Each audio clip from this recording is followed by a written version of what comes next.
Welcome to the She Builds Voices of Women of Color, a new show at this year's AWS reInvent aimed to amplify underrepresented or minority women in tech. Throughout the series, you will hear from women around the world with diverse backgrounds, sharing their stories, triumphs, and challenges, which we hope will inspire and empower you in your own journey. But most importantly, bring awareness of the voices that are often unheard.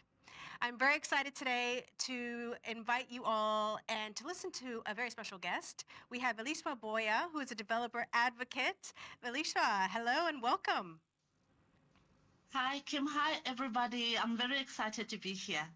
Thank you for having me. Well, we're very excited to have you streaming live from South Africa. What's the weather like? Tell us. It's nice and warm. So if you're anywhere where it's cold, I feel bad for you, but it's very nice and warm here. It's going to be very hot in the day. Very good weather. Oh, beautiful. Well, we're very jealous because I'm actually streaming from Sydney, Australia. It's supposed to be summer, but we've had a really bad summer so far. It's been raining every day, so it's pretty much winter for us. But that's okay. We'll see the sunshine from your screen. So let's get Yeah. started with today. I am so excited to be speaking with you. I've heard so many amazing things about you, and I'd love for you to share with the audience today a little bit about your background. Yeah, so I'm Veliswa Boya. Like you've already heard, I am a developer advocate at AWS. I'm based in Johannesburg right now, but I'm not originally from Johannesburg. I'm from another very small province, very far away from Johannesburg. And I moved here a long time ago, to look for opportunities like we all tend to. I've done many things in tech. I started out as a developer working on mainframes, and I became an analyst, all kinds of analyst, a solutions architect, a cloud engineer, and I'm now here at AWS. I'm a developer advocate. Well, that's a very exciting role that you have, and you do get to travel around the world to meet developers and to engage and to build your community, which I think is really exciting. Obviously, with COVID, things have changed a little bit. So talk to me a little bit about how you've adapted throughout the COVID years. Yeah, so I joined AWS in this role during COVID lockdown. So I never got to do the travel at the beginning of it. So what I did was to reach out to my communities. I'm very much into communities and community building. I reached out to the user group leaders of the various user groups here in Africa when I joined, just to get to know a little bit more about them and what they do and what kind of support they would really enjoy from AWS. And that's how I've basically really done developer advocacy virtually, just speaking to people and keeping close to them and just engaging. And that's so true to, I'm sure, your personal story of networking, building your own personal brand. Can you talk to me a little bit more about your experiences in tech, building up to where you're at now, and any of the challenges that you face in South Africa? Yeah, so I mentioned before that I started out as a developer working on mainframes. I changed roles a lot, and part of why I used to change roles a lot was I would always look for a challenge. So I would, as soon as I feel like I kind of understand something, I know it very well, I would look for the next challenge. So that was partly why I would move around a lot. But another reason to that was I was always looking for spaces where I would be challenged, where the people in the teams or the people running the teams would not look at me and assume that I'm not capable. So I would always end up in spaces where I was not given challenging work and I was just not being invited to that table to have those discussions. I think there was a lot of unconscious bias at play there. They would just look at me and think maybe black woman, tech, we don't know. So I would always get the stuff that no one else wanted to work on.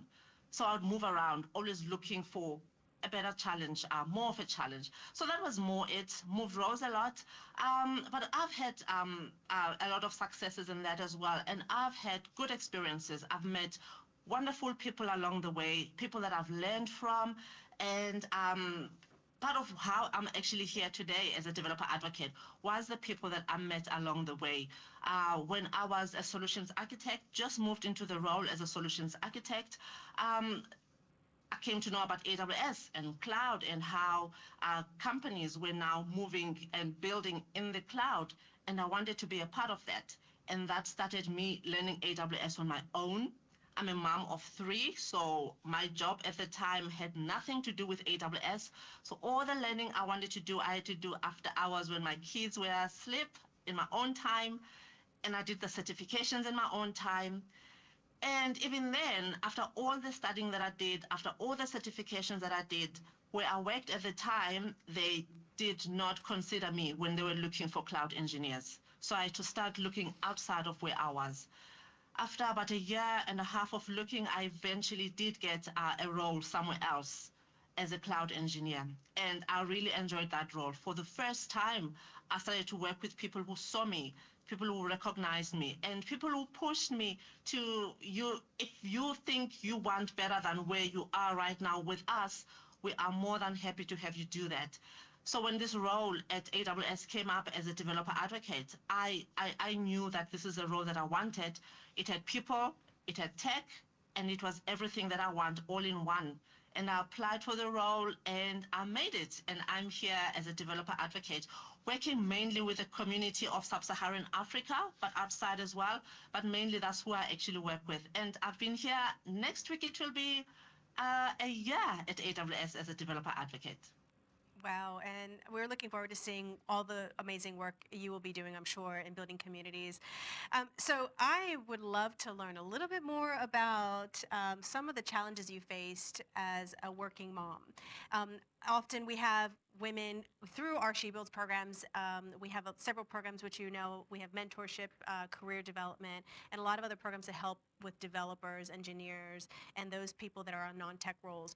And a lot of the common themes are around I want to have a child or I've had a child and it's been really hard getting either back into work or I'm really scared of leaving my job. What advice could you give to women who may not perhaps be thinking about children now, but something that along down the road they will be experiencing, being a mom, juggling two things at once, but continuing to stay focused and excel and feel like the opportunities will still be there when they return back into the workforce? Yeah, and that's the thing, right? The opportunities being there when you come back. I think along the path, I've gone and had children. I know that I've had setbacks because of that.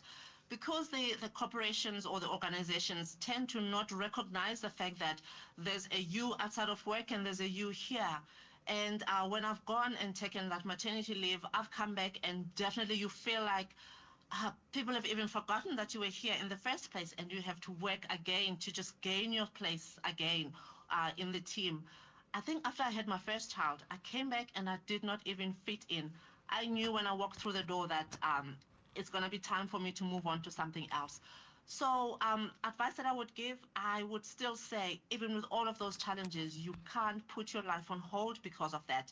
And I think some organizations are starting to evolve and they are recognizing that people have lives outside of work. Look for those. Look for those and associate with the ones that will actually let you be all of you, the ones that let you bring all of you to work. And that would be my advice that I would give. I love that advice. And that's about being bold and knowing what you want and not settling for anything less, which is a common theme that Yeah. I've heard a lot of amazing speakers throughout the series, talk about through our pre-production, which has been really inspiring as well. And I think it's really great for, our audience to hear. Everyone's going through their own challenges and insecurities. Understanding that you know what you want and stating what it is that you want is okay, and you should have Yeah. or feel that you have the empowerment to do that. And I think that you're a true testament of that. Could you maybe talk a little bit more about how you see the future of tech and STEM for women? We spoke a little bit about you entering that career, being a minority within STEM.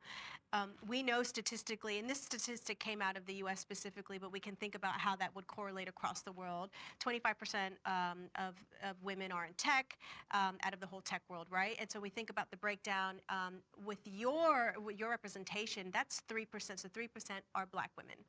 Let's talk about that statistic. That's a very eye-opening stat right there. And I think you're paving the way for a lot of women. But we know for a fact that the future doesn't actually look like it's increasing with more women in entering that field. So tell me a little bit about what you're doing to help with that and what are some of the kind of advice that you would give those people that are considering a career in tech? Yeah. And I always say, just before I joined AWS as an AWS advocate, I was nominated as an AWS Hero. I was the first woman in Africa to be nominated a hero, and I would be asked what I think and how I feel about that. And I would say, for me, if it goes on and I'm still the only woman out of Africa as an AWS hero, it will mean that um, the work that I'm doing with the community has led nowhere. And it's the cry of my heart to see more women. When I joined as an AWS developer advocate, it's the same cry. And I'm very grateful that I actually get to carry on with that work as a developer advocate. So what I've been doing, I believe so much in mentoring other women, and exactly what you've just mentioned, Kim, just paving the way for others, them seeing that there's someone else here who looks like them. But what I do as well is to reach out to them and can I walk with you through your journey? What I tend to find is that women, we tend to shy away from being the thought leaders, speaking up and being visible. And I get where that comes from. It's the criticism that you get, people talking down on you when you try to speak up. So over time, women think, maybe let me just stay away and shy away and not speak up and not say anything. And what I've been trying to do is to get more women to speak up, to write those blogs. Even if you don't think you're ready to write a technical blog, start small, start with a getting started blog. Mentoring and just being that example for others. And that's me, and that's where I am. And I'm very grateful that AWS has various programs that actually target exactly this. The AWS She Builds, we've got restart programs, we've got plenty others that actually are into bringing women into tech and to actually mentor and work with them through tech. You said something really powerful, visibility. We talked about visibility, and for women to see other women that look like them. And that's important. And that's what we're doing here today. We are building a platform for women of color. That's often the voice that is not heard, right? So we want to give an amplification and a platform for more women of color to showcase their skills and their incredibleness, but also to allow those voices to become more visible so that more minority girls out there can say, hey, I can resonate with her. She looks like me, or she comes from my similar background, and that's exactly the work that you're doing that I'd love to hear. And so, what I would love to learn a little bit more about your story. Did you have any mentors? And they could be male mentors as well, but any mentors in your life that really paved the way, or was that defining moment where it was an aha moment for you because of the guidance of that mentor? Yeah, I've always had mentors, and I've always had more than one mentor at a time. And I always say, you have a mentor for a thing, for a certain thing in your life, if that makes any sense. So I've had Yes, it does. various and addressing various issues that I was actually working through at the time. And talking about that aha moment, I had a mentor when I was a couple of roles back, jobs back, and this was a male, and he had been an exec at a big corporation, so he knew how these things actually work, and he would guide me towards how to have the conversations, because it's those difficult conversations sometimes that we're very uncomfortable to have as women, conversations around remuneration, around promotions, and we don't know how to approach those. And he was very helpful in guiding me in how to actually have those conversations and how to prepare for those. I've had women who've seen the things in me that I did not see at the time, and they would tell me the things that I don't see. I used to say to people that I now mentor that if you have mentors and a mentor of yours has never made you cry, you need to find that one, because the ones that see those things that you don't see and you get those aha moments and you just cry from realizing. And yeah, I've had various mentors throughout my journey. I still have them. Some of them have turned and become friends of mine. But yes, I've always had mentors throughout. And I do agree with you, and I love that you mentioned this. It's okay to have more than one mentor, and that's something that personally I always look to. I have several mentors, and some are male and some are female. And you'll find that throughout your life and your career, those mentors and what you need will change. And it's okay to shift mentors, and it's okay to have one for various things that you need, as you mentioned. So, Yeah. Veliswa, I want to learn a little bit more about about you personally and your family. Did your family come from a tech background? How did you even consider to even go into this? Was it something that you fell upon during high school? Yeah, no tech background whatsoever. Till today, no one in my family actually understands what I do.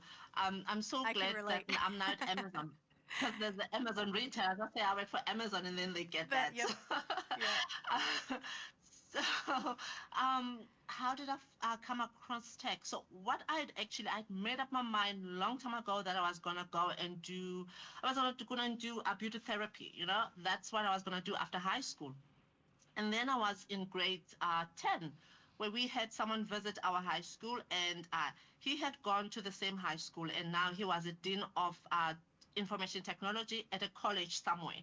And he just asked one question from the podium: have any of you ever considered tech as a career? And none of us had. We had people wanting to go and be accountants, doctors, everything else, and nobody had considered tech. Have any of you ever considered tech? And I was, wow. And then he gave out all these brochures, and you won't believe this was in the 90s, but the brochure that we got, on the cover, it had a woman sitting in front of a computer. Wow. And I believe that was my trigger, seeing a woman sitting in front of a computer, and there were all these zeros and ones just flying around her. And I thought, wow, she's a woman. I'm a woman. She's sitting in front of a computer. That means I can do it as well. And that was me making up my mind. I was going to go and do information technology. And I went to the exact same college. I did my studies for 3 years, and I started out as a developer, and that's been me ever since. That's incredible. And that's extremely rare, let's be honest, to back then have a brochure with a female. And it's interesting Yeah. that when you say that, I draw back from my experience. My high school was actually the first IT high school in the entire, I believe, state. And I remember saying, I don't want to do that. But I didn't know of any examples or anything. It was kind of like, well, these are your options. Do you want to do that? So it's incredible that you were able Yeah. to relatable imagery and see a woman doing it, and that sort of like brought the aha Yeah. moment.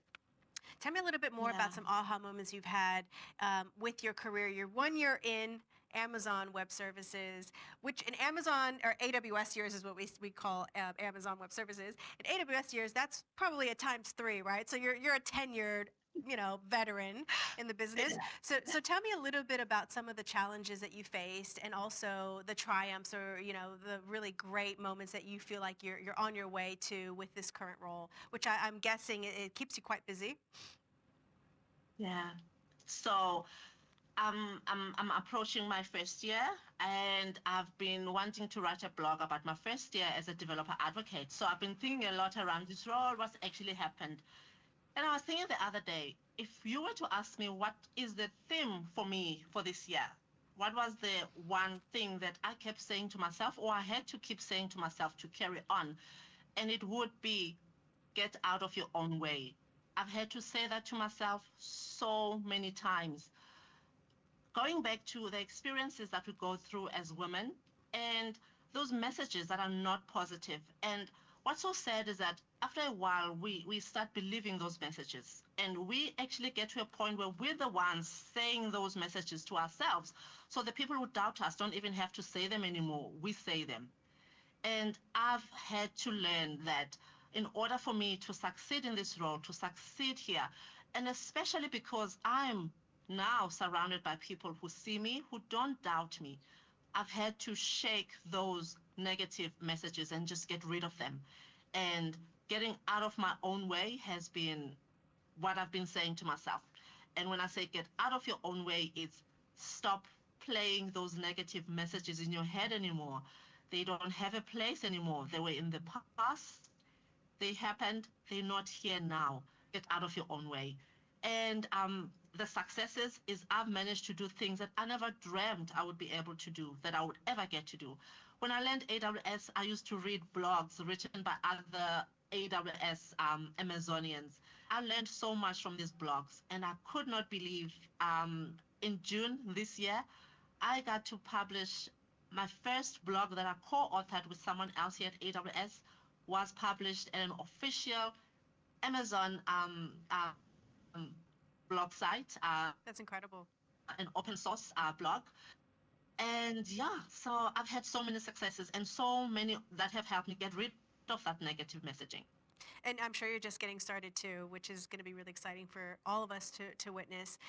You mentioned, negative talk. We also spoke a little bit about unconscious bias. That's a very common theme throughout a lot of our content for She Builds, which is aimed to really be raw and transparent, right?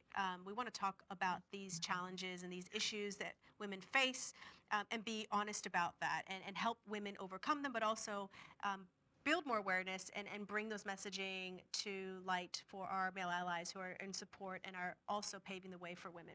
So let's talk a little bit about the negative self-talk, which I think every human being feels, and it is commonly known that women are a little bit more hesitant to move forward and lack that confidence a little bit more than men. Some of the input we've had in the past with some of our She Builds community is that if there's a role and we don't have all the boxes checked off, probably not going to apply for it. So I want to hear a story about Yeah. any sort of courage moment that you've had in the past where you took a leap of faith, a massive leap of faith that was a risk, well, the a risk that you felt was a proper risk to help excel your career, but it was, well taken.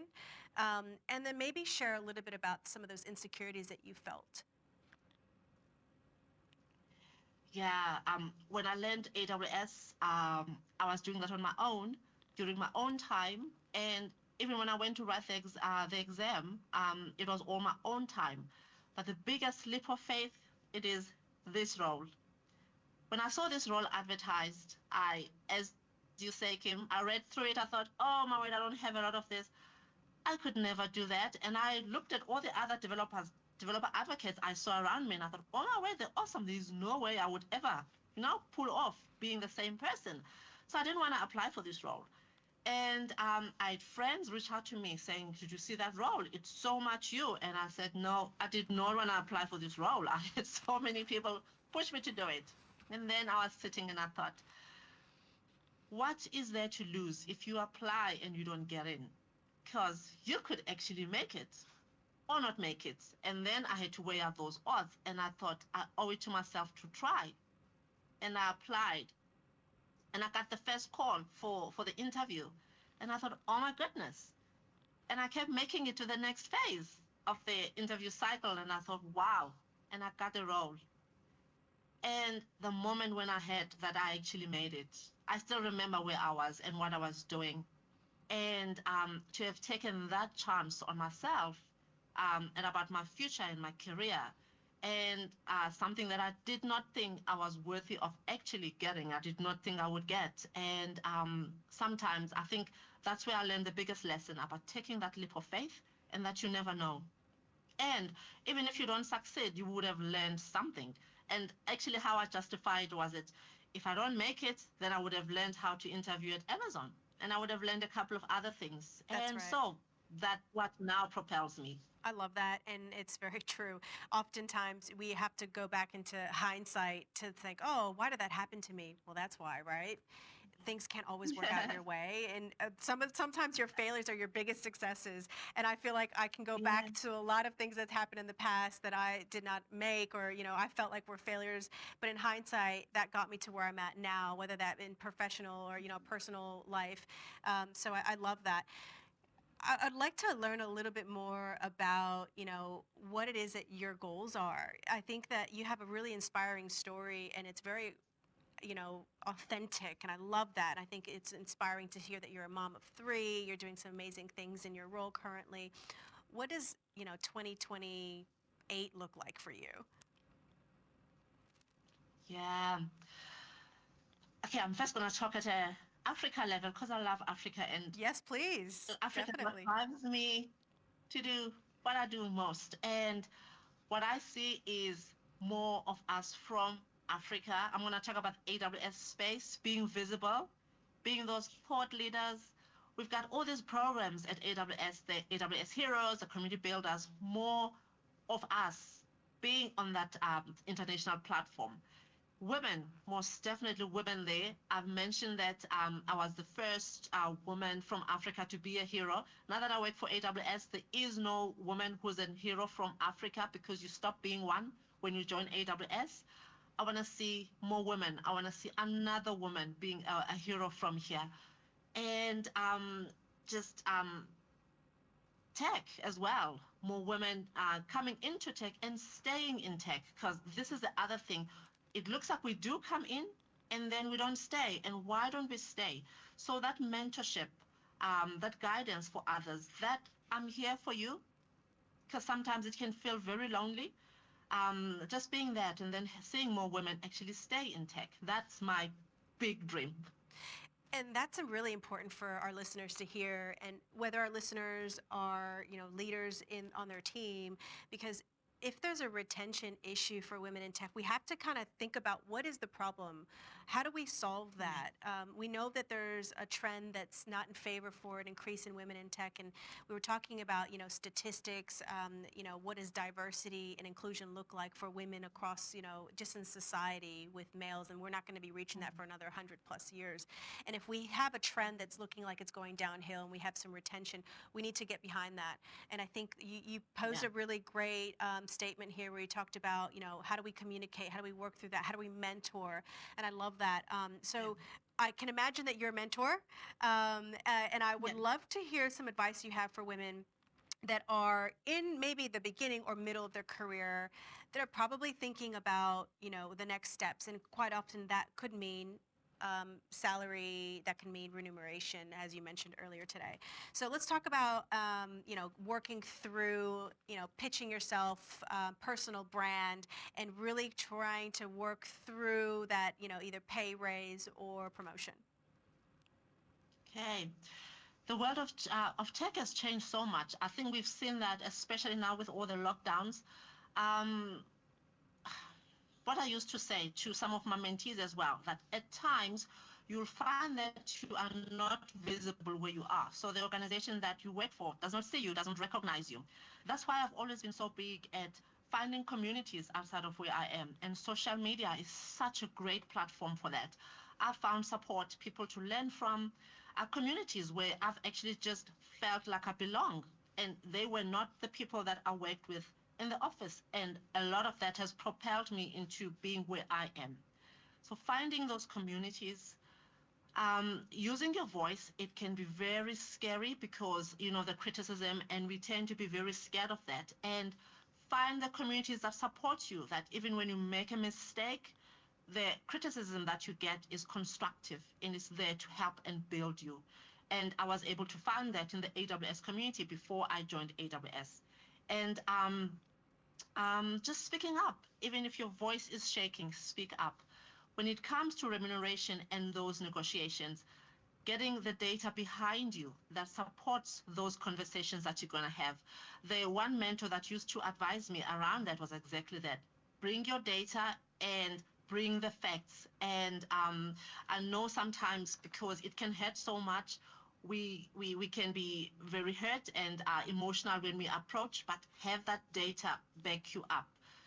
Have your work be visible as well. So that's why I always talk about writing those blogs and having your code be accessible on platforms where others can actually look at what you've done. Have your work out there and have it being seen by others. Even when you don't feel sure in the beginning, start and find those people that support you. I love that. And that's true to any role, technical, non-technical. If you're in a role that is not technical, but that has a lot of data behind it to prove how well you've done, I think this is a very great advice that you can take, where you can present that data and share that with your leaders and with your manager, and really kind of push that remuneration. I love that. Now, I have a couple questions for you before we wrap up, and I feel like, you and I can have a conversation for a lot longer than we have for this segment, so I really thank you for your time. So let's learn a little bit about South Africa. Can you give us a nice little random and fun fact for the viewers that are from international waters outside of Africa and South Africa about your country? Cape Town is not the only nice city in South Africa. Every You time, heard it. every You time heard I it. tell someone I'm from South Africa, they tell me, "Oh, Cape Town." I'm thinking there's so much else. Yes. There's so many other places to see. It's such a great, beautiful place. I was laughing yesterday. I was on TikTok, and I saw as a young person from here. They posted that November is the last month in South Africa because December is a lifestyle because that's when it's hot here. This is our summer, so that's when we have our summer holidays in December. So they said November is our last month because December is just a lifestyle. That's when we just have fun and just to hang around. I love that. And that's us. We like to party. And what are the holidays like for you? Holidays I spend with my family. So my kids, I've got three kids that they go to school. So when it comes to our school holidays, we go away. We tend to go away because Johannesburg is landlocked. There's no ocean, and we like the ocean.